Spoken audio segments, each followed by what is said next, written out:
Tiniyak ng mga ahensya ng pamahalaan ang tuloy-tuloy na suporta sa pamilya ng overseas Filipino worker na nasawi sa gitna ng sigalot sa Israel.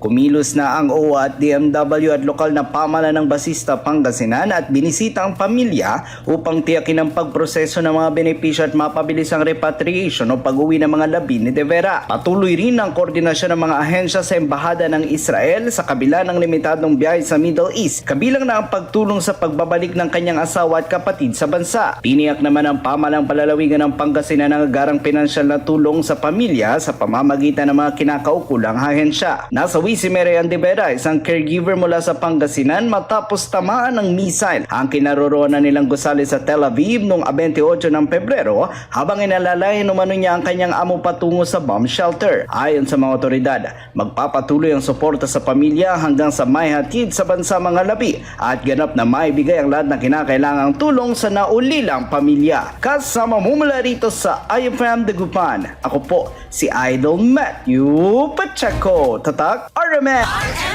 Network News.